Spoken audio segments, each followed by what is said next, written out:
Buongiorno. Buongiorno, buongiorno. Oh. Che dovrei fare qua?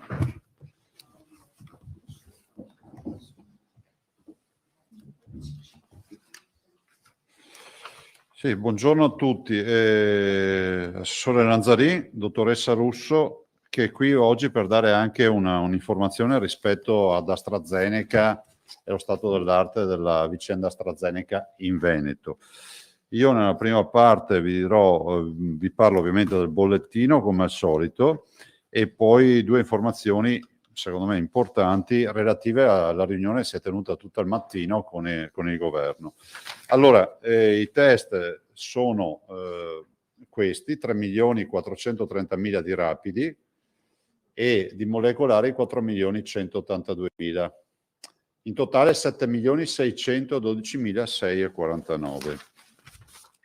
I positivi nelle ultime 24 ore sono stati 1.932, purtroppo il dato che continua ad alzarsi, per un'incidenza percentuale di positivi sui tamponi fatti del 4,19. Abbiamo fatto 46.146 tamponi.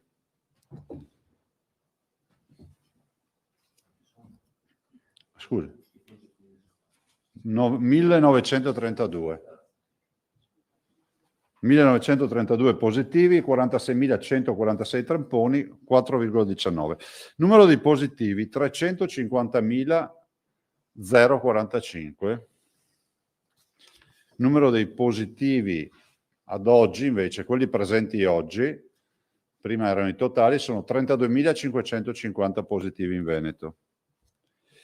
Ricoverati totali sono 1.538 più 28. Così distribuiti, 1.369 in area non critica, 169 in area critica. Quindi sono più 29 in area non critica e meno 1 in area critica. Vi do un ulteriore dato oggi che è quello degli altri pazienti in area di terapia intensiva non Covid, eccolo qua. Quindi abbiamo 169 pazienti Covid e 2,97 non Covid. Vi ricordate, vi dico se 2,50, 300.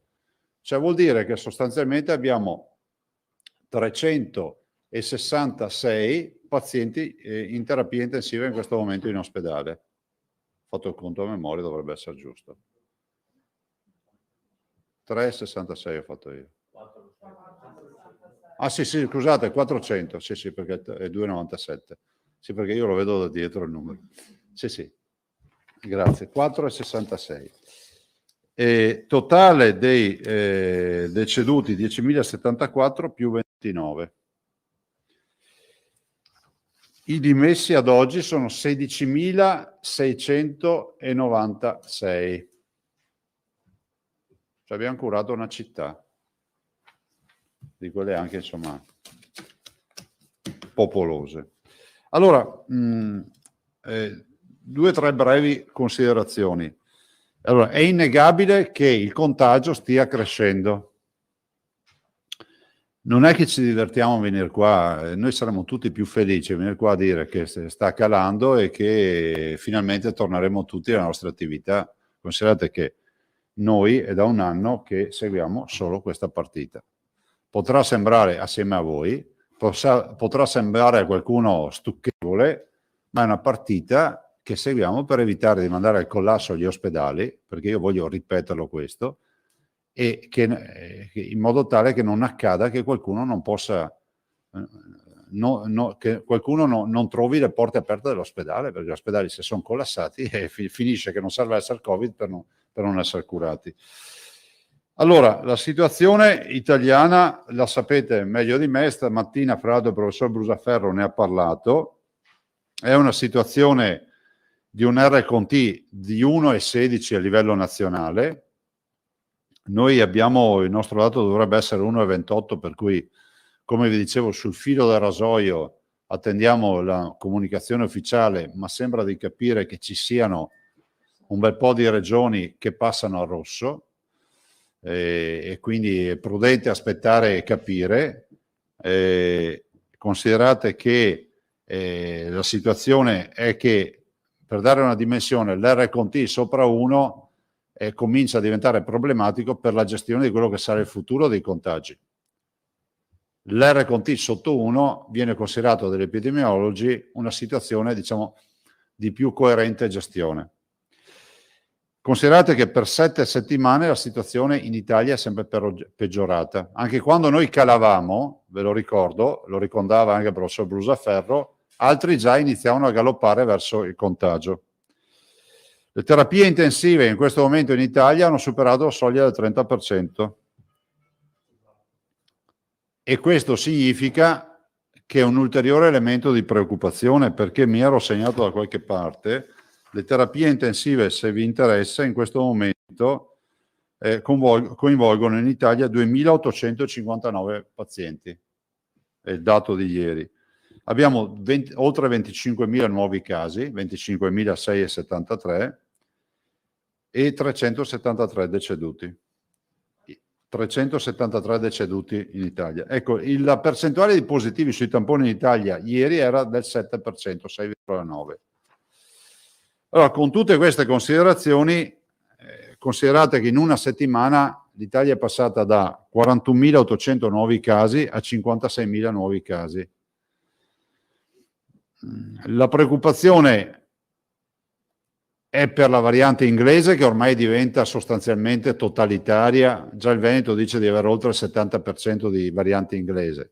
Ma la grande preoccupazione è anche per l'effetto delle altre due varianti, delle quali si conosce meno l'andamento, che sono la brasiliana e la sudafricana, che hanno letteralmente massacrato il centro Italia, portando i colleghi a fare restrizioni, diciamo, importanti, urgenti e profonde nei loro territori. Penso all'Umbria, penso alla parte della Toscana, penso all'Abruzzo. Il presidente Marsilio stamattina diceva che da un mese che sono ai massimi e non calano, e quindi è una situazione, insomma, di qualche preoccupazione. Allora, in tutto questo contesto c'è un dato positivo intanto, che Johnson & Johnson ieri è stato autorizzato e oggi lo sarà dall'AIFA. Questa è la notizia che ci ha dato il ministro, spero che si verifichi che sia oggi, perché questo ci permetterà di affrontare ancora, diciamo, in maniera più agevole le vaccinazioni. Poi rispetto alle vaccinazioni vi dico una roba importantissima.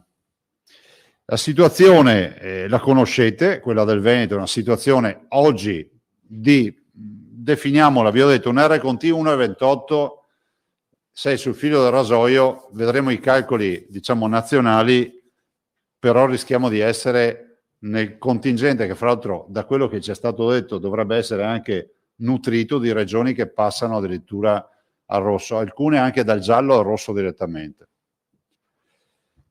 Abbiamo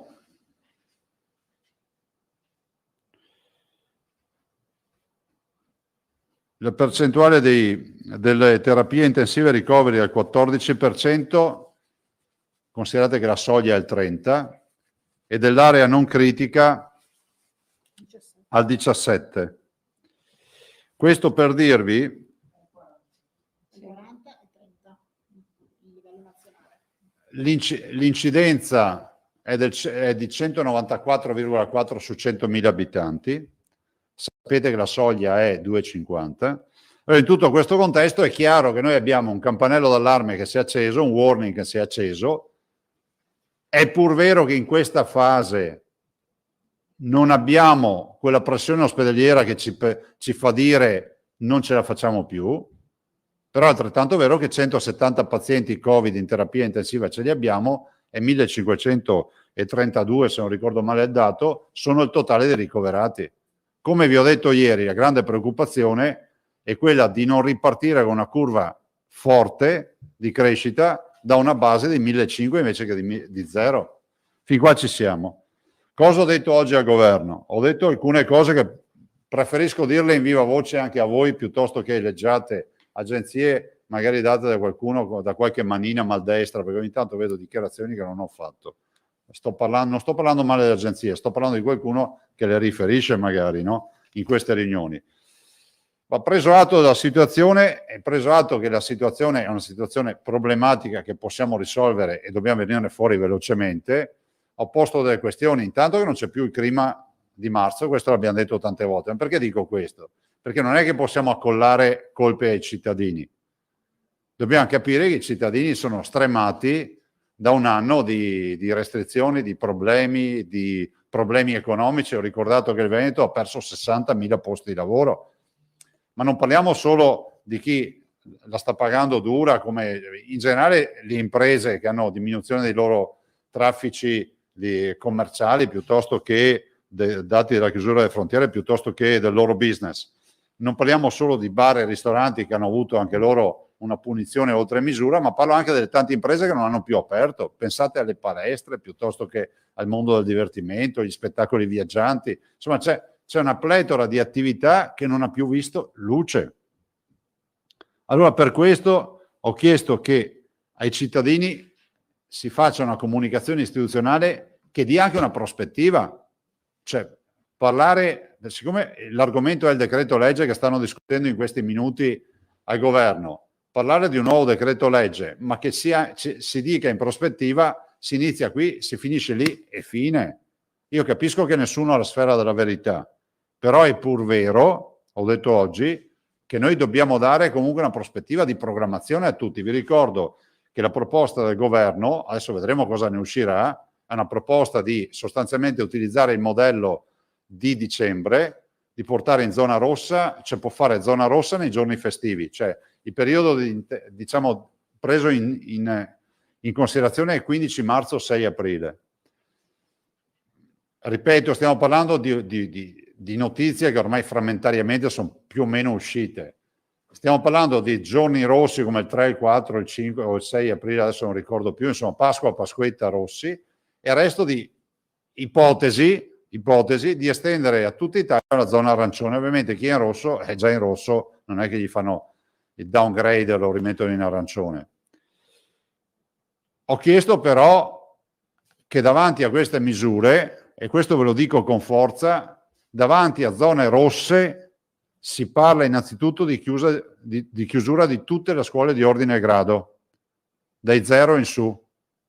E quindi è fondamentale che il governo, faccia appello al governo, introduca già in questo decreto, o parallelamente a questo decreto, ma contemporaneamente a questo decreto, il tema dei congedi parentali, dei bonus babysitter e di tutto quello che ne deriva per dare un minimo di luce in fondo al tunnel alle famiglie. Ho proprio parlato della questione dei genitori, delle mamme e della difficoltà della gestione, perché sono genitori lavoratori che magari contavano su una scuola dell'infanzia piuttosto che su altre modalità che oggi non possono più affrontare.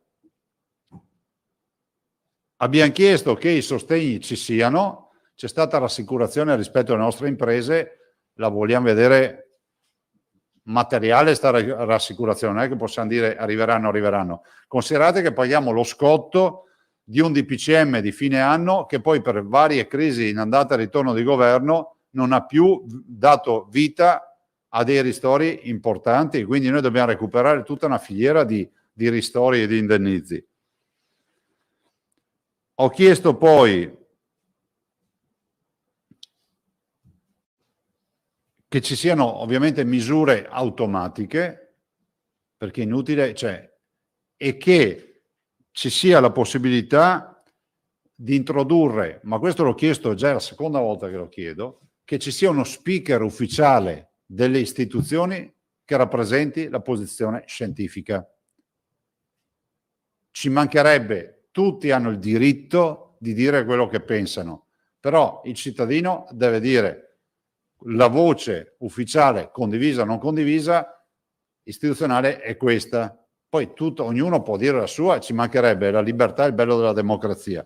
Però oggi nessun cittadino sa qual è più la voce ufficiale, e questo è un limite non da poco soprattutto in un momento di crisi come questo, perché se parliamo tutti i giorni di curva che cala, dice, vabbè, lasciali che parlino, ma adesso c'è necessità che si parli alla popolazione e si parli in maniera assolutamente rispettosa di quello che sono le ansie, cioè giustamente non è che possiamo pensare di far tutti la psicanalisi in virtù di questo incubo che stiamo vivendo, e quindi è giusto che i cittadini abbiano le loro informazioni.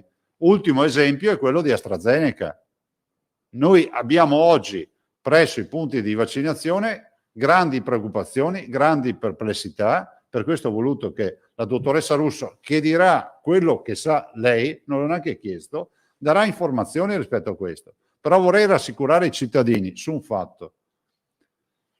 Poi adesso qualcuno dirà che io ho partecipazioni in AstraZeneca o da qualche altra parte, perché funziona sempre così. Su un fatto unico, che è scientifico, ma lo dico da lettore. Ad oggi si deve dimostrare la correlazione tra i due fatti, l'evento purtroppo tragico di una morte e la somministrazione di un vaccino. Non sappiamo se c'è correlazione o non ce n'è. Quindi l'atteggiamento prudenziale, bene, ci mancherebbe, ma che ci sia già chi dice che non c'entra niente col vaccino o chi dice che c'entra col vaccino, lo trovo improvvido in entrambi i casi, perché immagino qui ci sarà un'autopsia, una verifica e che chiarirà la posizione. Perché noi, poi ve lo dirà la dottoressa Russo, immagino, vi daremo i dati di quante AstraZeneca sono stati fatti e dei problemi che ci sono stati. E siamo la comunità in assoluto, Veneto, ma anche Italia, che segnala informaticamente i casi. Perché quando vedete gli altri paesi non c'è sempre zero o tendente a zero, è perché non c'è questa cultura. Qui in Italia c'è fortunatamente, quindi abbiamo un monitoraggio estremo. Ultimo aspetto, ho posto la questione dei tamponi. Per un motivo semplice, perché siccome questo decreto fissa il l'1,25 per passare in zona rossa di R con T, piuttosto che i 250 positivi su 100.000 abitanti, io ho detto bene, una regione virtuosa come la nostra sa che cerca di monitorare ferri in acqua il territorio per capire quanto circola il virus, e quindi vedete facciamo 45.000, 50.000, magari aumenteremo adesso col contact tracing se aumentano i positivi, finché ce la faremo, perché non siamo infallibili neanche infiniti, però noi ne facciamo. Allora uno può dire, vabbè, ma allora di cosa ti preoccupi? Sì, è vero che io ho cercato i miei, e qualcuno potrebbe dire, tu non devi preoccuparti degli altri, gli altri a casa loro fanno quello che vogliono. No, io mi preoccupo e ho chiesto al governo che venga fissato, lo chiedo ogni volta, ma stavolta mi sa che, come si dice, il lago è stato messo in vena, venga fissato una percentuale di tamponi a fare sulla popolazione per misurare la circolazione del virus. Perché? Non perché voglio andare a fare angheria in casa altrui, ma è inevitabile che se il Friuli Venezia Giulia fa bene il suo contact tracing, fa bene i suoi tamponi, li fa in maniera importante, e se il Veneto a fianco, metto dentro il Veneto così nessuno si offende, non ne fa, e non è proprio vero che non c'entra niente con il Friuli Venezia Giulia, perché rischio di mantenere vivo un focolaio che di volta in volta passa il confine e continua a alimentare il territorio magari più controllato e ripulito a me con termine, e così vale senza confini, perché stiamo parlando di un virus. Quindi è fondamentale che ci sia una condotta uguale, e lo dico anche perché, signori, spesso veniamo accusati del fatto che abbiamo le restrizioni in Veneto perché facciamo troppi tamponi. Non è proprio così la storia, perché al di là che uno si concentri sui tamponi o no, guardate gli ospedali non sono vuoti, e se si continua così e ci fosse la curva che continua per una settimana, 10 giorni a impennarsi così, noi dovremmo riprendere il tema delle restrizioni nelle prestazioni. Questa è l'altra preoccupazione che abbiamo e non vogliamo arrivarci. Questo è tutto. Stamattina abbiamo deciso anche in urgenza, perché la dottoressa Russo con l'assessore Lanzarin hanno finito il lavoro, di approvare il protocollo per le vaccinazioni aziendali. Cosa significa? Significa, lo possiamo anche consegnare oggi, ce l'abbiamo? Sì, dopo ve lo mandiamo. Significa sostanzialmente, se seguite il mio ragionamento, intanto mi sento di ringraziare tutti quelli che, immagino che tutti siano a disposizione, perché non ho visto nessuno che abbia detto a me non interessa, però voglio ringraziarli tutti, a iniziare dal presidente Boschetto, che ieri ho omesso di citare, ma che Confartigianato, piuttosto che il presidente Carraro che ho sentito stamattina, o il di Confindustria, il presidente Schiavon di Federalberghi che ho sentito stamattina, CGL e Cisle Will, ho sentito il segretario della Cisle Refosco che mi ha cercato, e anche della Will Toigo, ho sentito Beozzo e molti altri ancora, adesso ne avrò dimenticati altri, la Coldiretti, insomma, ma quelli che non sono citati d'ufficio. Per dirvi cosa, attenzione, la possibilità, io spero già da subito, quindi avranno come riferimento il direttore generale della loro ULSS, sto parlando delle aziende, chiediamo un minimo di coordinamento da parte ovviamente delle associazioni perché sennò diventa una babele, quindi evitiamo le lettere al direttore o della serie se Gesero mi sapevo come far, perché qua è un casino, nel senso che gli output, anzi gli input sono tanti e quindi di conseguenza non è facile gestire tutti questi fronti. Quindi cerchiamo di fare in modo nelle imprese di organizzare l'offerta, no? In modo tale che il punto di riferimento sia il direttore generale della ULSS, che cercherà in base alla disponibilità di vaccini, perché noi dobbiamo continuare le nostre vaccinazioni, cioè se avessimo vaccini ad libitum io vi direi mettetevi in coda e fuori vaccini. Considerate che possiamo lavorare solo con 2 vaccini, AstraZeneca e Johnson & Johnson, perché c'è il tema della catena del freddo. Aziende, tutti i lavoratori delle aziende che decideranno, che si candideranno, avranno titolo a partecipare a questo progetto con una rapidità che non sarà, diciamo, della lepre, perché avremo pochi vaccini e saranno a macchia di leopardo qualche azienda, lo sottolineo, sarà a macchia di leopardo qualche azienda, pian piano inizia timidamente, appena riusciamo ad andare, a quel punto avremo tutto il turismo che si vaccinerà tutti gli operatori, avremo tutti gli artigiani che vanno per le case che saranno vaccinati, insomma, quello che dovrebbe accadere. In più ci abbiamo messo una roba che secondo me è fondamentale, un segno di civiltà. Abbiamo ragionato con l'assessore Lanzarin e la dottoressa Russo, ovvero di dire che oltre ai lavoratori, la possibilità di chiedere a loro, qualora volessero farlo con qualcheduno, posso dire, ho parlato con il presidente Carraro stamattina, mi ha detto, è bello, è un bel segnale di civiltà, di vaccinare gli over 60 familiari e quindi di aggredire il target che è quello più, fra virgolette, fragile. Non è che un sessantenne ha la fragilità di un ottantenne davanti al Covid, lo sappiamo, ma insomma per tenere, come si può dire, un'ottica abbastanza aperta ma non estesa a tutta la popolazione, potrebbe essere gli over 60, dagli over 60 agli ottantenni. Considerate che nel frattempo noi continuiamo a vaccinare. E potrebbe diventare un benefit che l'impresa dà come welfare sociale, aziendale, scusatemi. Provate a vederlo, no? La storia di molte imprese, la luxottica della situazione che fa questi progetti, ma molte altre aziende fanno progetti di welfare sociale. Noi abbiamo cercato di mettere in piedi un'idea di welfare sociale dove l'impresa dice mi metto a vaccinare i miei lavoratori e in più definisco che come welfare sociale do anche un target che so ai familiari over 60, papà, la mamma, il nonno, la nonna, quello che c'è. A me sembra una bella roba. Se riuscissimo a aver vaccini e organizzarla bene, siamo oggi in embrione, capite che diventa una falange nel macedone, perché veramente allarghiamo le braccia e andiamo a stritolare il virus. Io lo dico con orgoglio sta roba, perché è un ulteriore tassello. Poi lunedì l'assessore Lanzarin presenterà assieme alla dottoressa Ghiotto l'accordo con i medici di base. Voi sapete che è stato fatto un accordo nazionale dal ministro Speranza e poi è stato recepito, diciamo, declinato a livello regionale, quindi ringrazio già io anticipatamente tutti i medici di base. Dopodiché lunedì l'assessore Lanzarin si organizzerà ancora non siamo nelle condizioni di darvi i provvedimenti, ma ve li darà lunedì, e anche qui un fronte vaccinale non indifferente, sono 3.000 medici di base, capite, 10 vaccini al giorno sono 30.000 vaccini, cioè non è poca roba. Noi oggi ne abbiamo fatti qua 18.008, se non ricordo male. Quanti sono? Ieri, fino a stamattina.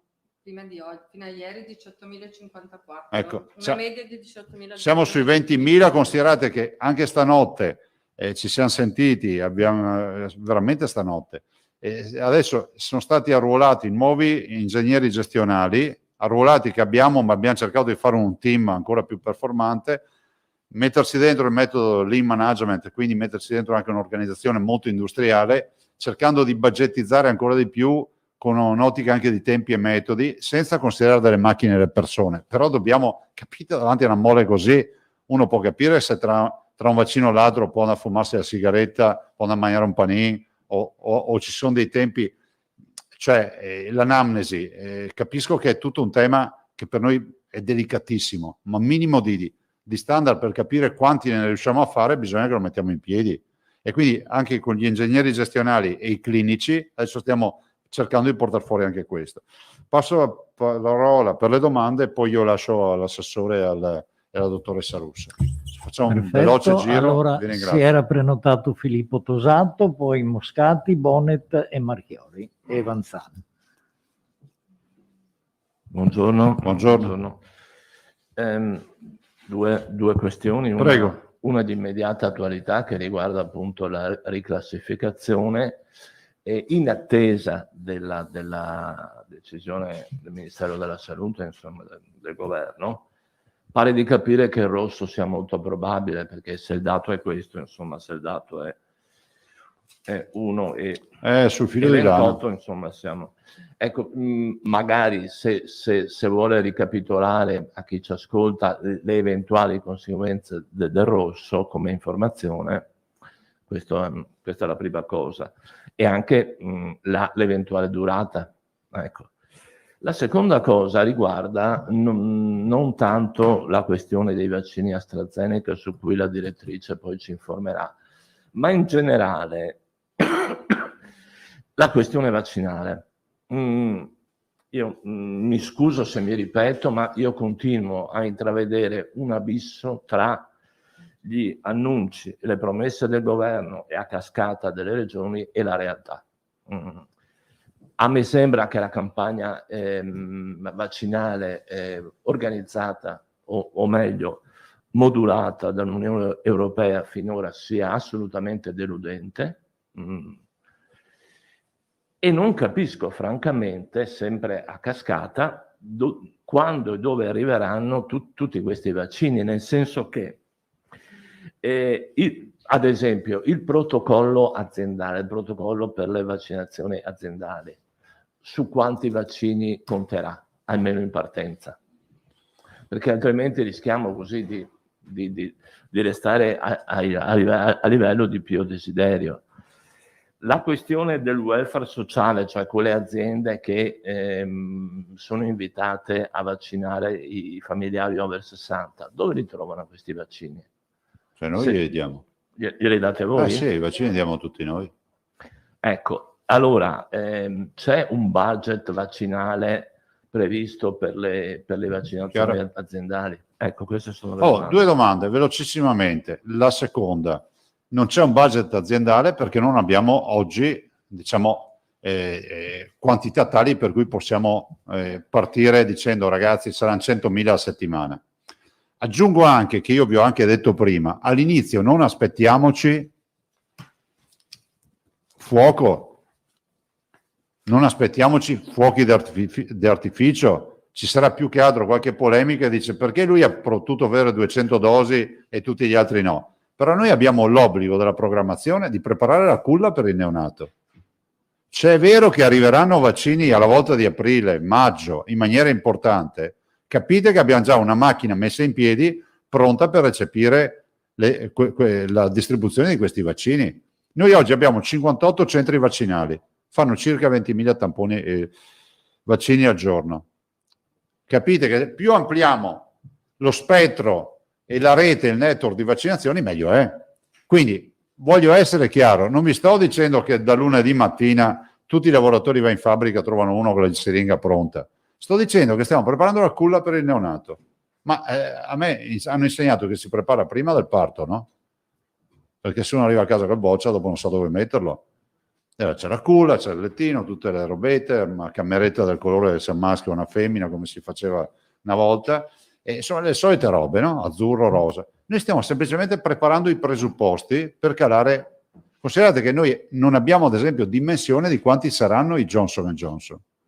Sappiamo che gli altri vaccini già autorizzati ad oggi saranno 36 milioni di dosi nel secondo trimestre, quindi da marzo in poi saranno 36 milioni di dosi. 36 milioni di dosi vuol dire che il Veneto, insomma, vuoto per pieno, insomma, 1,5 milioni di dosi ce le ha. Se poi arriva Johnson & Johnson, arriva Novavax, arrivano lo Sputnik o altre robe, capite, rischiamo anche di trovarci, vi dico sempre l'esempio delle mascherine, da 0 a troppo, potremmo anche ritrovarci che ne abbiamo talmente tanti che poi veramente ci servono tutte queste nuove reti, questi nuovi network che abbiamo creato. E io veramente ringrazio le imprese che hanno anche chiesto di essere coinvolte in questo.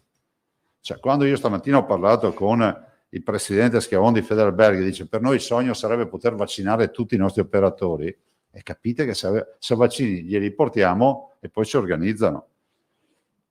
La prima domanda, che è riferita a rosso, allora, la classificazione dei colori la fa l'Istituto Superiore della Sanità, il Comitato Scientifico, la fanno a livello nazionale, non regionale. So che lo sapete, ma c'è sempre qualcuno che tarda a capire, non tra di voi. Cosa vuol dire? Vuol dire che loro hanno dati che noi non abbiamo, o meglio, alcuni ce li abbiamo, altri no, e in virtù della legge vengono fatte le classificazioni.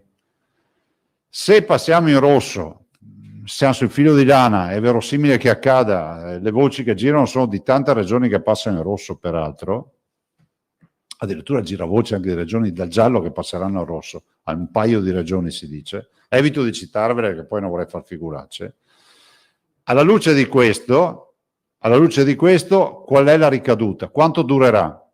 2-3 settimane, ho l'impressione che sarà il periodo fino a Pasqua. Del resto a Pasqua si andrà a sovrapporre al decreto che stanno facendo, che comunque imporrà rosso anche a chi non lo è.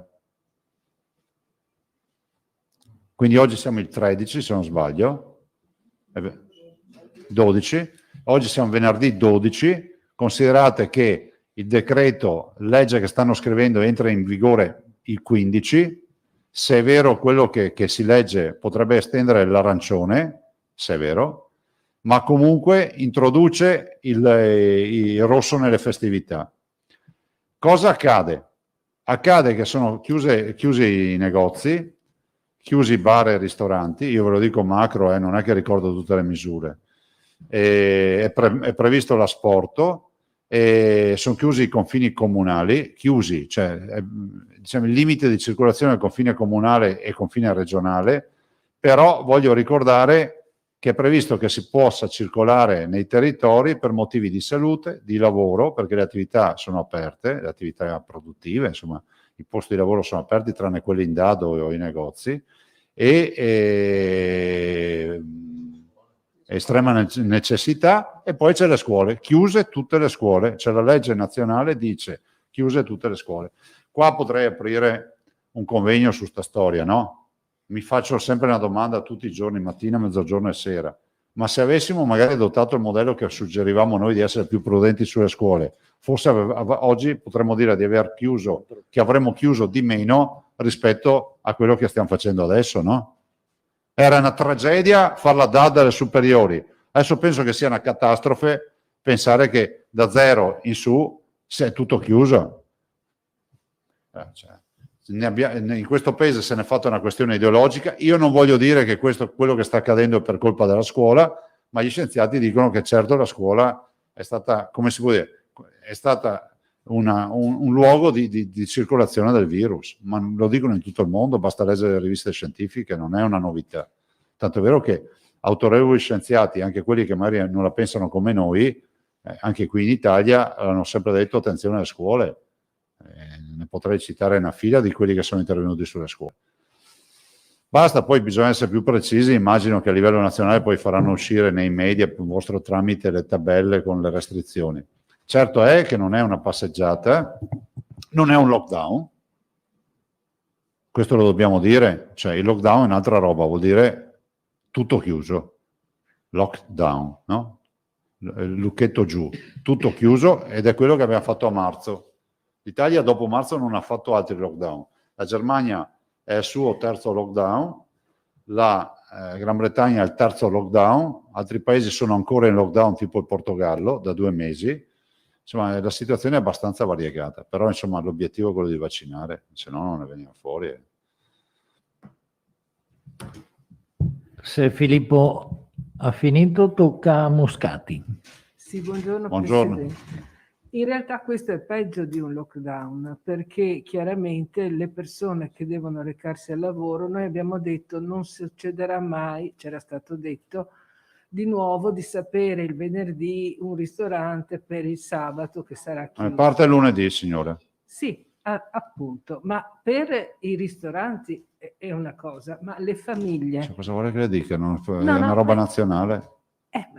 Allora io sto dicendo cosa pensa la gente, che naturalmente deve organizzarsi, e non lo sa ancora adesso che è mezza giornata, se lei non ci conferma non lo sappiamo, per cui fino a questa sera non sa se lunedì deve recuperare una babysitter, un nonno, un qualcuno per almeno questo doveva essere dato preventivamente, perché dire il venerdì sera per il lunedì, cioè non è il ristorante viene giustamente, ma le persone chiaramente viene sconvolta tutta la situazione. Un conto era, per quello dico che è peggio di un lockdown, mi permetto, perché nel lockdown stavano a casa tutti e allora il genitore non aveva questo pensiero, perché tanto era a casa, o lavorava da casa o era a casa. Ecco, per questo io dico, si era detto un cambio di passo, ma che probabilmente non ci sarà.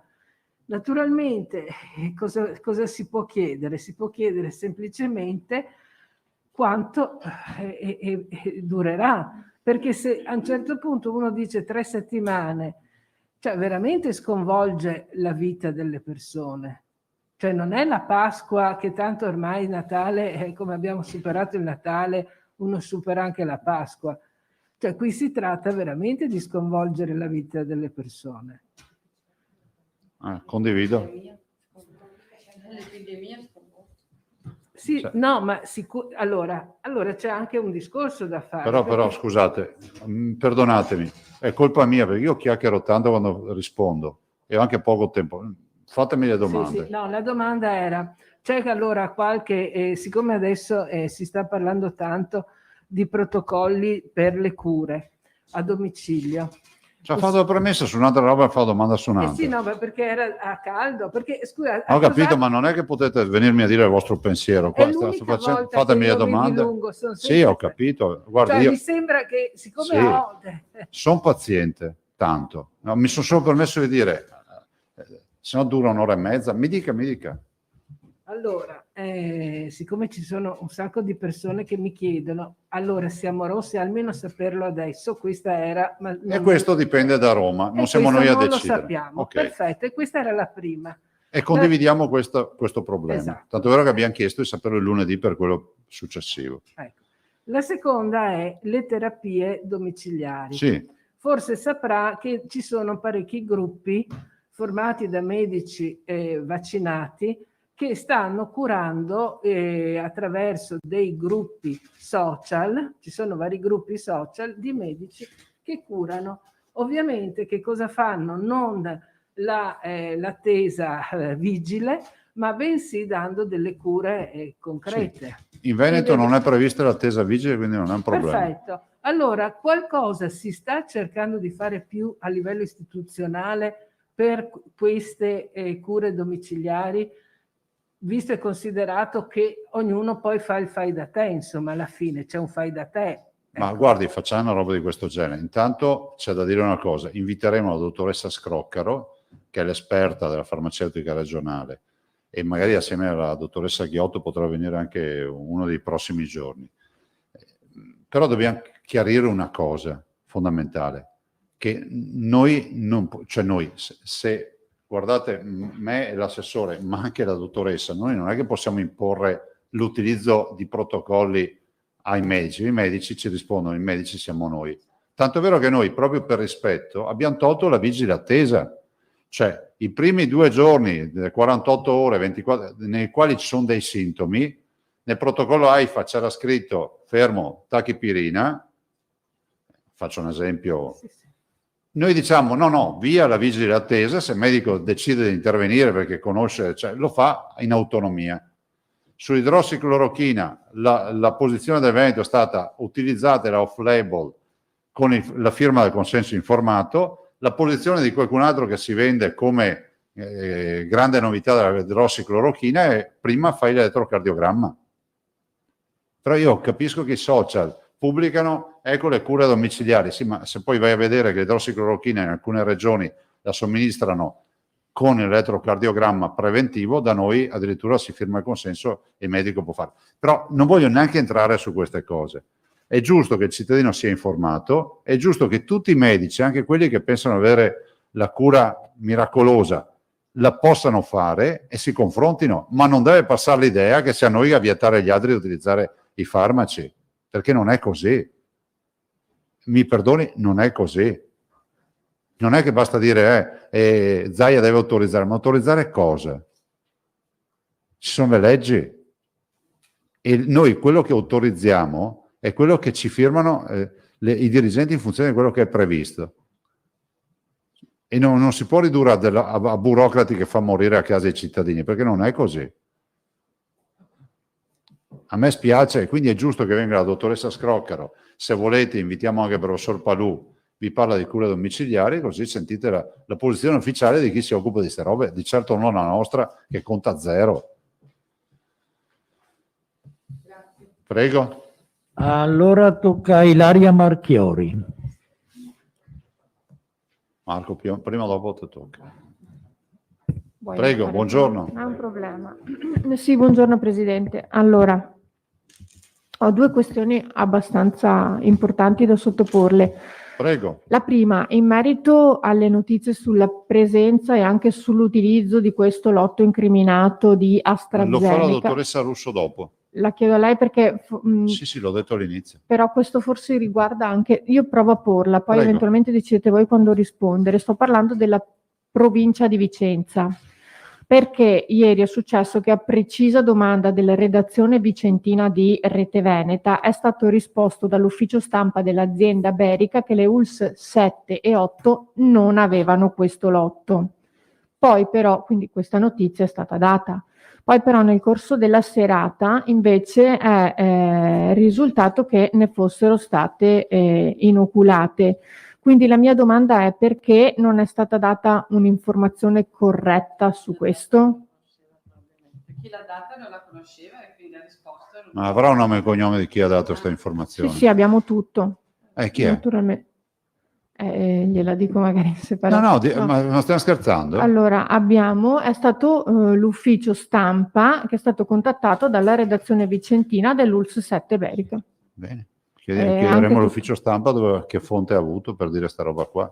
Ma non stiamo parlando di ladri scappati col sacco, stiamo parlando di un'informazione che è qui. No, ma infatti. Anche perché ieri sera non è quella la circolare scritta con le USL che erano interessate di questi lotti. Infatti, ma prima naturalmente per dare la notizia nel corso del telegiornale i colleghi si sono informati. Questa è stata la notizia fornita loro e quindi quello che poi è arrivato tramite la comunicazione successiva era un'altra cosa, era diversa.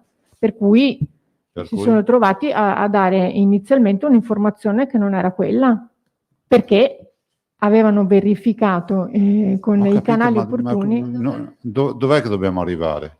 Facciamo le scuse formali, cosa volete vedere? Non so neanche chi abbia parlato con voi. Cioè, il problema è di un'informazione sbagliata incarica una persona che non si è informata prima di parlare. Lo ricercheremo, lo puniremo. Cosa volete che vi dica? Non lo so, cioè, non possiamo neanche andare avanti mezz'ora con questa storia qua. Va Cioè, bene, anche perché che immagine diamo ai cittadini? C'è la dottoressa Russo che è responsabile. Noi ci scusiamo per l'informazione sbagliata, però non l'ho data io, non so neanche, cercheremo di capire cosa è accaduto, bene. anzi se c'è qualcuno... Non dell'US di Vicenza che è collegato ci dia una risposta. Prova a sentire per favore la dottoressa, cioè non so. C'è una cosa, Va bene. scusate, voglio dire, allora, posso... Prego, Presidente, prego. Ma se parlavamo di AstraZeneca, con la dottoressa Se bastava. volete vi dico io dopo. Sì, va bene.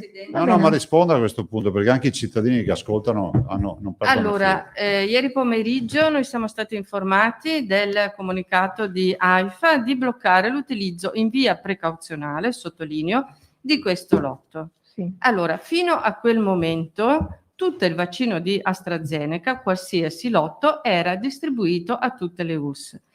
Venuta a conoscenza di questo, abbiamo subito, dapprima telefonicamente, avvertito le aziende ULSS che avevano, diciamo, questo vaccino, dicendo da questo momento bloccate l'utilizzo anche nelle sedute che si stanno svolgendo. Quindi dapprima telefonicamente, poi via mail e attraverso una nota abbiamo fatto questa cosa. Abbiamo verificato le ULSS che avevano avuto la distribuzione di questo vaccino, fra cui c'è la 7 e anche la 8, oltre ad altre ULSS, e praticamente abbiamo fornito l'informazione. Le ULSS, anche la 8, è stata avvertita e ha subito bloccato l'utilizzo precauzionale, non era una questione, voglio dire, che c'era una colpa per chi lo stava utilizzando in quel momento e basta, cioè non Che vedo ULSS è, qual è il scusa? problema. La 8. 7. La 7? Sì. Ho sentito io il Allora direttore. Bramezza. Sì, scusa, avevo capito la 8. Sì, allora erano entrambe, però poi quelle interessate con Sì. il vaccino inoculato, la 7. La 7. Quindi Ma ho Bassano. sentito io Sì. il direttore del servizio igiene e sanità pubblica personalmente, l'ho Sì. chiamato al telefono ieri pomeriggio, mi ha detto sì, ci è appena arrivato la notizia di AIFA, abbiamo sospeso. Punto. Quindi non so Cioè, con non chi so qual è il problema. abbiate parlato. Cioè, ma non esiste un problema Ah. da questo punto di vista. No, a noi spiace per questo disservizio, lo andremo a verificare, però è chiuso lì. Cioè, non è che la prevenzione aveva i dati, diciamo che avete avuto un'informazione dalla persona sbagliata, o meglio, dalla persona che doveva darvi l'informazione giusta. Va bene, grazie. Prego. Poi un'altra domanda sempre su questo Prego. lotto la farò alla dottoressa Prego. a questo punto. Sì, che così fate tutto Benissimo. AstraZeneca dopo. E solo una domanda, Presidente, Prego. per quanto riguarda l'eventuale zona rossa. Lei prima ha detto dovrebbero essere 2-3 settimane. C'è per caso il rischio che succeda, come è successo nei mesi precedenti, di fare 2 settimane in un colore, una settimana con un altro colore, eccetera? Perché a questo punto la rossa sarebbe chiudere, poi riaprire, poi richiudere. No, Quindi- no, nel senso che il ritorno dall'area rossa può passare attraverso l'arancione, o se hai dati buoni puoi finire anche in bianca direttamente, cioè con l'apertura totale, perché si basa sempre sull'R-T o il numero dei contagiati, dei positivi su 100.000 abitanti. Verso zona bianca bisogna avere 50, se non ricordo male, contagiati su 100.000. Adesso noi siamo a 194,4 regionale, quindi probabile che la zona rossa li comprima e scendano, e a quel punto magari scopriamo che fra 2 settimane siamo da bianca, non lo so, cioè, oppure siamo da rossa costante perché non ne veniamo fuori, io spero proprio di no. Grazie. Prego. Marco Bonet. Sì, Presidente, buongiorno. Allora, Prego. qualche precisazione, qualche Vai. domanda rapidissima. Allora, rispetto alla zona rossa, lei prima diceva il divieto di circolazione, forse c'è stato un lapsus perché in zona Probabile. rossa non ci si muove da casa, non nel Sì. comune, Sì. quindi si resta chiusi Sì, in casa, sì, è confermato sì, questo? sì, sì. Ok. Poi l'altra cosa, e mi pare confermato da quello che ci ha detto lei, che la zona rossa quindi non verrebbe applicata nei distretti come anche si sperava un po' in Veneto, no? Cioè lì dove sono state no. già chiuse. Sarebbe regionale a tappeto per Ma tutti. infatti io per evitare un approccio regionale, Marco, ho fatto adottare sta soluzione in accordo con l'assessore, la dottoressa, dei distretti. Quindi stavamo accompagnando. Però da era Roma fa- è arrivata un'indicazione diversa, ok?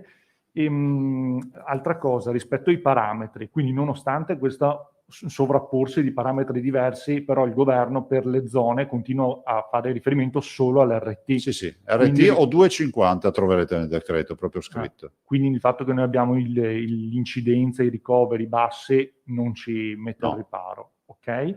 Diciamo che è bene dire per correttezza che si è un po' inasprito sui parametri in virtù del fatto che è esponenziale la crescita, cioè passi da una curva piatta a una curva molto, molto ripida, a differenza delle altre ondate dove comunque l'andamento era molto, vi ricordate, no? Che mesi, magari settimane di giallo e pian piano si riempivano gli ospedali, invece adesso è molto più veloce.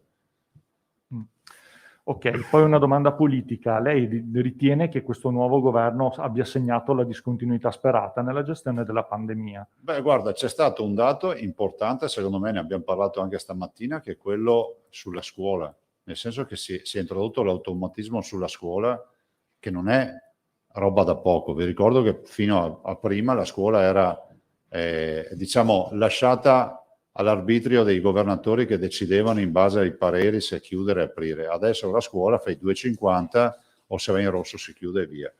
Dall'altro voglio anche ricordare che io spero che a fianco a questo decreto, questo è l'appello che faccio io, ci vengano fuori almeno i congedi parentali e ci vengano fuori i sostegni e i ristori. Valuteremo... Sì, nel senso che la mia era evidentemente una domanda tendenziosa, nel senso che su Cioè? alcune cose come gli indennizi, per esempio, io non la ravvedo questa grande discontinuità, cioè mi pare che... stiamo a vedere cosa producono, perché questo è il primo provvedimento, Marco. Ok. Va bene, l'ultima domanda sul tema del protocollo aziendale, Sì. anche per prevenire polemiche che secondo me saranno inevitabili, cioè l'idea della regione è quella di dare alle aziende i vaccini che Sì. dovessero essere in surplus rispetto, credo, alla totalità di dosi che il sistema pubblico è in grado di fare. No, di cercare di alimentare diversi canali. Come si può dire? Si distribuisce anche il rischio, no? Perché può essere, avete presente, cioè, se tu hai un blackout in una zona della produzione, dividi gli impianti in modo tale che ci sia qualcun altro che va avanti.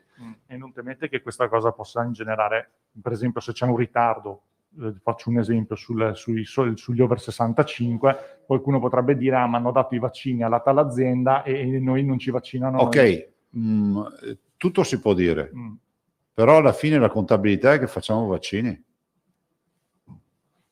Perché se ne arrivano soprattutto tanti. La capacità vaccinale è quella poi, cioè oltre a un certo numero non ci vai. Vi ricordate quei tamponi quando dicevamo? Io vi dicevo bisogna farli fare i farmacisti. Vi ricordate quando feci la battaglia perché si facesse in modo che li facessero i medici di base? Tu dici no, ma il sistema della sanità pubblica, degli ospedali si arrangia. No, infatti quando sono entrati in campo i medici di base abbiamo comunque portato a casa un contingente di tamponi che inevitabilmente noi non riuscivamo a fare. Vi ricordo tamponi rapidi dati dal governo con una legge. Va bene, grazie. Prego Marco. La collega Alda Vanzan, poi Andrea Rossini. Buongiorno Presidente. Buongiorno Alda. Lei prima, quando ha illustrato le richieste che ha fatto al governo, ha detto ristori, gli aiuti, i congedi parentali, gli aiuti familiari, poi ha detto ho chiesto misure automatiche, cioè? No, nel senso che in linea di principio ci sia modo per i cittadini di capire, ad esempio questo automatismo dell'RConT piuttosto che i 2,50, se vedete con le scuole, grazie alle pubblicazioni che facevate voi della tabella delle incidenze, i cittadini dicono, ma so a Treviso, mancano ancora 10 punti, è meglio che mi organizzi. E questo secondo me è un sistema che al di là del dolore e degli effetti, ma comunque quantomeno ti permette di capire se arriva pioggia o se c'è il sole. Non erano automatismi per gli indennizi, che ne so, io avevo una fatturato No, di questo 100. lo diamo per scontato. Oggi abbiamo chiesto questo, che sia l'automatismo sia sul fatturato, l'abbiamo chiesto questo. Ecco, questo quindi Sì, fatturato con una percentuale fissata? No, non abbiamo parlato di percentuale. Ma guarda, oggi ci hanno rassicurato sul fatto che stanno lavorando al tema di agganciarci un decreto sostegni, ci sta lavorando il ministro Franco e il ministro Giorgetti proprio su questo fronte. Vedremo cosa ne viene fuori. Per quello che da quello che vi hanno spiegato, vi hanno illustrato, questo nuovo decreto ricalcherà i precedenti oppure cambierà parecchie cose? Perché ovviamente adesso arrivano tutte le richieste di chiarimenti, tipo posso uscire per fare attività fisica, posso andare nella seconda casa al mare o in montagna? Immagino che ricalchi in parte i precedenti. Ad esempio io ho visto una nota, però guardate, come ve la dico, prendetela con le pinze perché poi è un fatto di rispetto anche istituzionale, io non so se poi... del fatto che la visita a parenti, che era concessa in deroga autorizzate in deroga a Natale sembra che sia sparita, non c'è più. Anche di 2 con il minorenne sotto i 14 anni. Ecco, queste cose le ho lette anch'io nei siti e non so se si tradurrà dopo, anzi a dire la Quindi verità bisogna aspettare il decreto per capire bisogna esattamente aspettare, cosa sarà è consentito. prudente, onde evitare di allarmare troppo i cittadini. E io immagino che il Presidente del Consiglio presenti questo decreto o qualcuno insomma del governo. Non sai quante volte io penso che massa bevo così. Grazie Alda, tocca al collega Andrea Rossini. Sì, buongiorno. Buongiorno Andrea. Senta, io un chiarimento sempre sulla riunione col governo. Io ho capito questo, che dal 15 marzo al 6 aprile c'è una forte probabilità che il Veneto vada in rosso, mentre... No, non c'entra niente col decreto. Questo è agganciato al parametro R con T sopra l'1,25. Noi siamo a 1,28, c'è da capire che conto hanno fatto loro. Quindi sono solo questi due, i 194 di 100.000 e l'1,28 che diciamo decidono sul... No, allora, per andare in rosso ci sono 2 parametri oggi in Italia. Sì. L'R con T sopra l'1,25 Sì. oppure, non assieme, 250 positivi su 100.000 abitanti a livello regionale. Si scatta il rosso. Però il decreto parla del periodo pasquale e quindi introduce nuovi elementi. Immaginiamo di essere gialli noi, introduce eventuali nuovi elementi per cambiare per il periodo pasquale, che so, per le festività introduce il rosso, questo ormai penso che sia assodato, Pasqua, Pasquetta, i prefestivi e altri provvedimenti, ma al momento non l'ho letto il provvedimento. Quindi su Pasqua e Pasquetta è già diciamo dato per scontato che sarà Sembra di l'Italia sì. zona rossa, mentre gli altri weekend non ho capito. Non lo so, perché dobbiamo attendere il decreto. Altra roba è dire di che colore saranno le regioni in virtù della classificazione del venerdì. Ogni venerdì c'è un contingente di regioni che diventerà rosso, c'è un contingente di regioni che diventerà arancione, a prescindere dal decreto che fanno. E quello è ormai automatico ogni venerdì. Ho capito. Grazie. Prego. Ha richiesto di intervenire Alda Vanzani. Sì, una specificazione. Com'è la situazione dei distretti? Lei ci ha dato l'incidenza sui 250, 100.000. Ci sono altri distretti? No. Quindi l'unica possibilità di chiusura e di passaggio in DAD è di diventare rossi. Sì. Per tutte le altre. Sì, diciamo che ci potrebbe essere un'alea di discrezionalità del governo regionale sul fronte della relazione della prevenzione che dice guardate, a prescindere dai numeri fateli andare in DAD, però se arriva rosso non si pone neanche più il problema. Marco Bonet. Sì, Presidente, anche per fatto personale. Ma sì, in queste in queste riunioni... Non te l'ho mai visto così interessato alla scuola, come negli ultimi anni. In queste riunioni si è mai, come dire, preso in considerazione di non mettere in DAD i bambini sotto una certa età? Se ne è mai anche solo discusso? Ma guarda, io oggi ho fatto un intervento, evito di dirlo perché ve l'ho fatto dire da colleghi, proprio su questo tema, no? della grande difficoltà. Però, giustamente...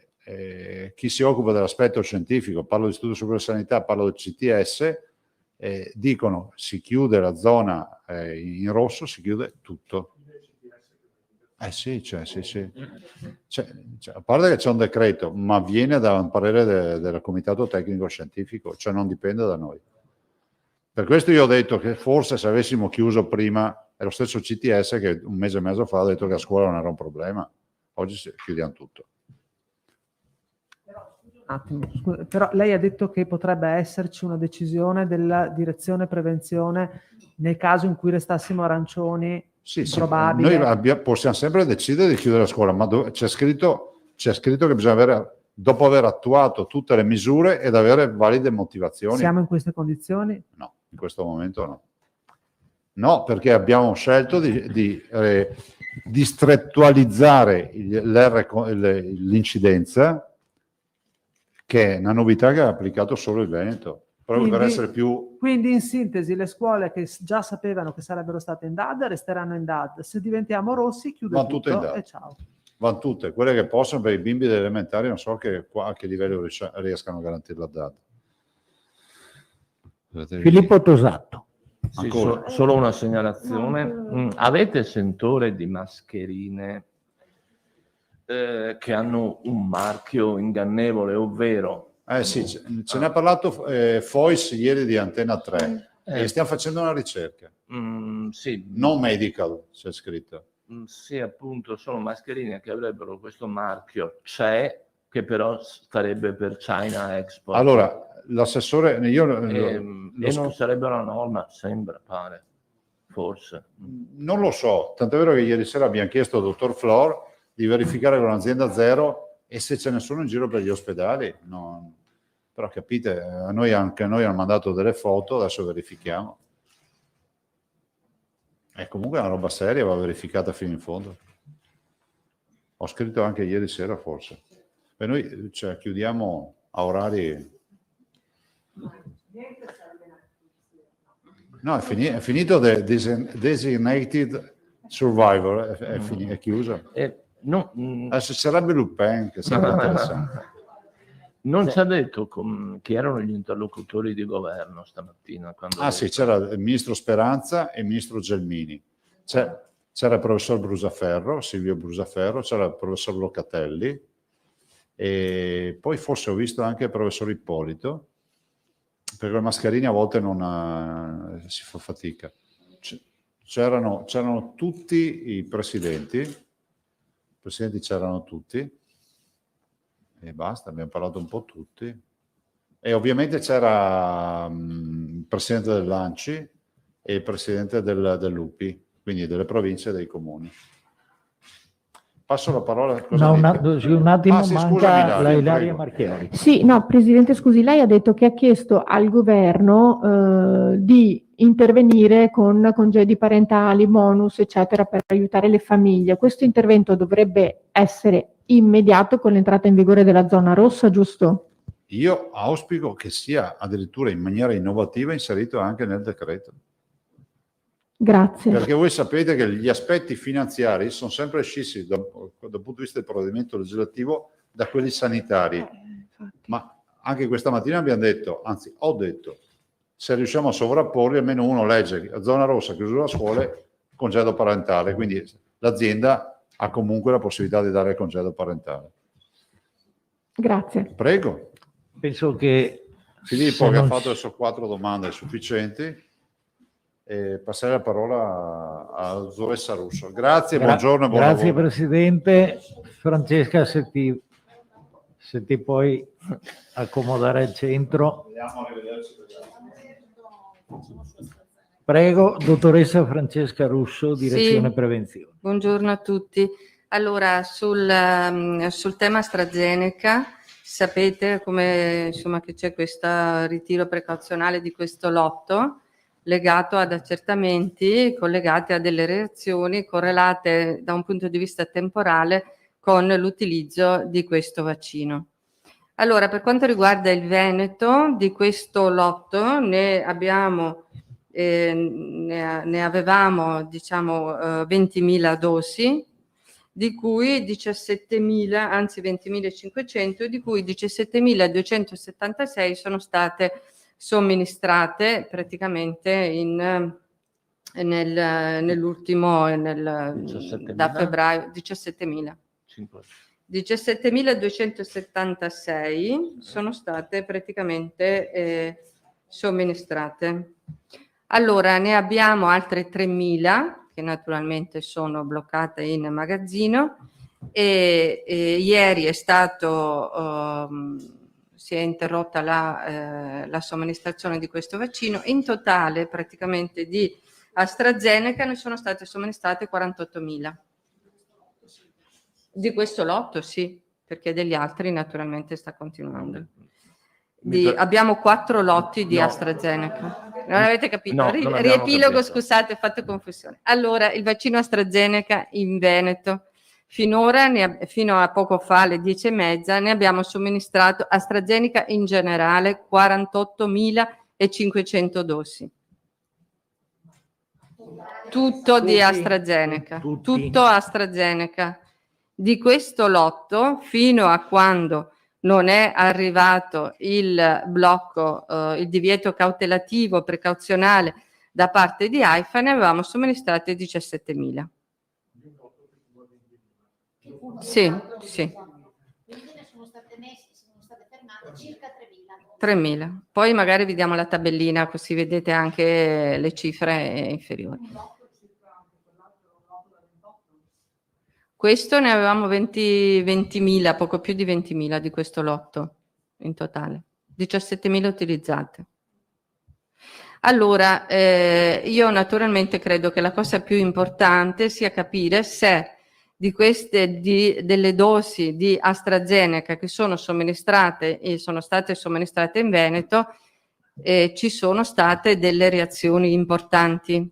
Quindi io ieri mi sono sentita con la dottoressa Scrocro perché coordina la farmacovigilanza e anche con l'azienda ospedaliera di Verona dove abbiamo un riferimento per quanto riguarda tutte le segnalazioni delle reazioni avverse che poi vengono catalogate. Allora vi dico che per quanto riguarda AstraZeneca in generale, ieri erano stati tutti i lotti, quindi sono state segnalate 349 reazioni, tutto AstraZeneca, e sono tutte reazioni lievi, nel senso tranne 12 sono tutte reazioni locali con febbricola inferiore alla temperatura inferiore a 38 gradi e poi insomma stanchezza, cefalea eccetera.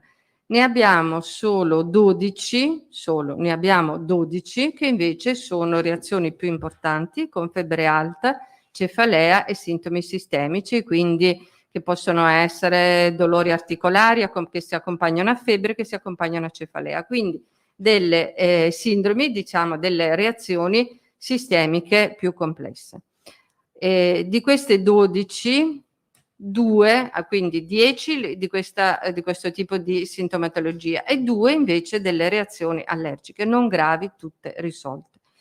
Allora, quante di queste sono associate, di queste 12 sono associate, di queste un po' più, diciamo come si può dire, più rilevanti, sono associate a questo lotto, sono 7. Quindi per quello che ci aspettavamo, e sono tutte previste comunque nella scheda tecnica del vaccino, rientra nella normale sorveglianza, nelle normali, diciamo, reazioni che ci possono essere. Quindi nessuna, nessuna oltre a quelle che vi ho detto ad oggi perlomeno, a ieri sera che è stata, diciamo, il controllo che è stato fatto. Quindi tutte le reazioni che fortunatamente ad oggi sono state associate ad AstraZeneca sono tutte reazioni lievi, la maggior parte, e qualche reazione rilevante di origine sistemica rappresentate da febbre e una sintomatologia che può essere febbre, dolori articolari e 2 reazioni allergiche che sono state trattate e quindi subito rientrate. Questo rientra in quelle che normalmente possono essere le reazioni associate ai vaccini. E voglio dire anche che noi siamo una delle regioni che segnala di più a livello nazionale, perché da sempre, ma lo vedete anche nei report di AIFA, da sempre abbiamo sempre sottolineato l'importanza della segnalazione, sia per quanto riguarda tutti i medici che vengono a contatto con i pazienti che poi possono manifestare una reazione, ma anche nel momento in cui la persona si presenta per fare le vaccinazioni, chiediamo sempre, è una delle domande, diciamo, principali, se ci sono state reazioni ad altri vaccini oppure a una dose precedente dello stesso vaccino, per cui spesso succede che magari alla seconda dose raccogliamo il dolore alla sede di inoculazione, l'arrossamento che non era stata segnalata al momento della prima dose perché non considerata importante. Comunque tutte queste vengono naturalmente raccolte, registrate e segnalate al sistema di farmacovigilanza. Quindi su questo, insomma, io penso che sia una rassicurazione estremamente importante. Anche stamattina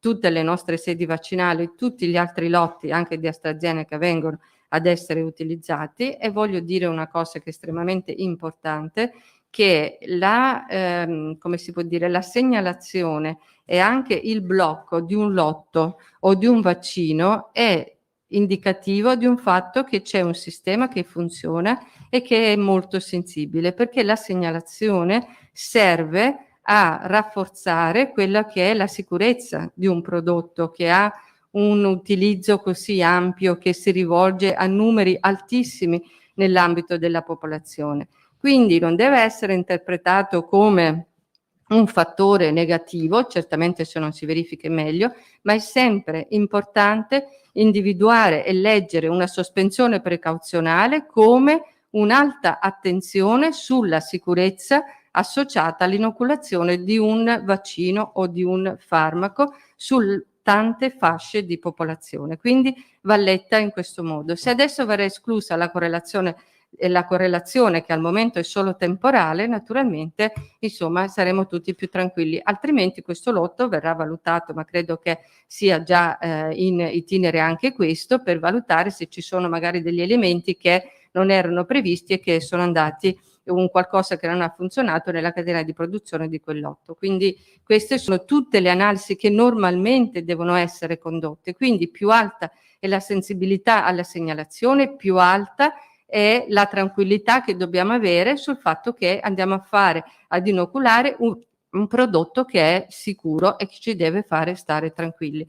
La sorveglianza non serve solo a rilevare la sicurezza, ma serve anche a rilevare anche l'efficienza e l'efficacia di un vaccino, perché noi teniamo sotto controllo anche l'eventuale presenza di malattia o di sintomi simili al Covid in soggetti che sono vaccinati. Quindi la sorveglianza ha sempre due facce: da un lato la sicurezza, dall'altro l'efficacia. Quindi le due cose devono sempre essere considerate, perché sono molto importanti nel mantenere o nel non mantenere praticamente l'utilizzo di un vaccino. Grazie dottoressa. La prima domanda per Francesca Russo è di Marco Bonet. Sì, dottoressa, buongiorno. 3 domande rapidissime. La prima: lei ha evidenza oggi nei centri vaccinali che ci sia un rifiuto di AstraZeneca dettato dalle notizie emerse in queste ultime ore? Cioè persone che non vogliono fare vaccino? Prima domanda. Io personalmente no. Nessuno mi ha chiamato. Tra l'altro posso dire una cosa, che stamattina noi abbiamo un controllo in tempo reale sulle vaccinazioni che vengono fatte. Quindi ieri pomeriggio, quando abbiamo avuto la segnalazione, abbiamo visto chi in quel momento lo stava utilizzando, e quindi io personalmente ho chiamato al telefono, ok? Prima ancora di vedere le tabelle di distribuzione. Stamattina, quando sono arrivata qua, mi ero scaricata quante ne erano state somministrate, erano 47.897. Prima di scendere a mezzogiorno ero 48.500. Quindi vuol dire che il vaccino si sta continuando ad utilizzare, anche perché è corretto che sia così, e sicuramente sarebbe più dannoso per tutti, anche e soprattutto per il singolo soggetto, non utilizzare un vaccino che funziona, quando abbiamo sospeso un vaccino in via precauzionale per valutare quello che abbiamo detto. Ok, quindi non ci sono disdette di appuntamenti da parte del personale scolastico? Non mi è stato segnalato niente di rilevante. Non abbiamo evidenza, poi insomma. Ci sono numeri inferiori, però stamattina non c'erano evidenze. Poi dal punto, per rassicurare magari anche chi l'ha avuto questo vaccino, c'è una finestra temporale di allerta? Perché adesso quelli che l'hanno ricevuto dicono: oddio, devo stare con l'ansia 48 ore, 4 giorni, un mese. C'è una finestra? No, allora in genere per questo tipo di vaccino l'insorgenza dei sintomi sono, per quanto riguarda i sintomi locali, è praticamente dopo qualche ora, nell'arco di 12-24 ore, perché c'è l'arrossamento, il dolore locale o l'insorgenza della febbre. Al massimo noi abbiamo avuto delle segnalazioni fino a 72 ore, non mi risulta che ci siano tempi più lunghi, però è chiaro che, come abbiamo sempre detto e come è insita nel principio della farmacovigilanza, qualsiasi segnalazione, anche quella non descritta all'interno del foglietto illustrativo, deve essere fatta, perché poi se ne valuta eventualmente l'associazione causale, ma al momento non, voglio dire, il messaggio è chi l'ha fatto 3-4 giorni fa e non ha avuto niente, di non star lì ad aspettare che insorgano sintomi, perché al momento non abbiamo nessuna evidenza, nessuna segnalazione di aumentare o di dare un messaggio alla popolazione di attenzione nei confronti, insomma, di quello che si verifichi dopo l'inoculazione, si è verificato dopo l'inoculazione del vaccino. Quindi non abbiamo avuto indicazione di cambiare nulla rispetto a quello che dicevamo fino a ieri mattina o ieri pomeriggio. Ok, l'ultima domanda invece è per, diciamo, chiarire dei dubbi che ci sono arrivati da alcuni lettori. E una persona vaccinata, prima e seconda dose, può ancora essere infettata dal virus, è corretto? Allora, il vaccino ha un'efficacia che cambia a secondo del vaccino che viene ad essere utilizzato, ok? Quindi anche un vaccino che ha un'efficacia pari al 95%, questo sta ad indicare che c'è una frazione di popolazione che magari non ha sviluppato la protezione nei confronti della malattia, in toto o in parte, e quindi che potrebbe infettarsi. Quindi non esiste nessun vaccino con un'efficacia pari al 100%. Per quanto riguarda il vaccino AstraZeneca, se andate a vedere proprio nella scheda tecnica, è un vaccino che ha un'altissima efficacia, vicina al 100%, così è dichiarato, per quanto riguarda le forme gravi di Covid. Quindi il vaccino è stato, come si può dire, testato molto bene per quanto riguarda la protezione dalle forme più gravi di malattia. Quindi quello che possiamo dire è che soprattutto per le forme più gravi il vaccino di AstraZeneca presenta dagli studi che naturalmente ha presentato ad EMA e alle agenzie regolatorie un'altissima efficacia, però noi sappiamo che nessun vaccino ha una protezione pari al 100%. Questo che cosa vuol dire? Vuol dire che la persona che si vaccina ha, a seconda del vaccino che utilizza, una certa probabilità di sviluppare anticorpi. Poi il vaccino non è un trattamento che riguarda, perlomeno non lo è in questo caso, il singolo, ma che fruisce anche dell'immunità di tutti quelli che si sono vaccinati.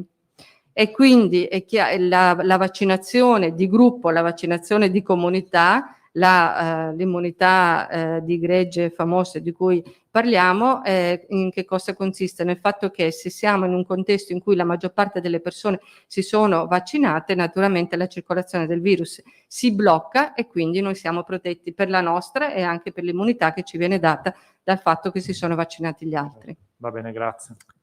Alda Vanzano, poi Filippo Tosato. Dottoressa Russo, buongiorno. Quindi noi abbiamo 17.000 circa veneti che hanno ricevuto la prima dose di AstraZeneca.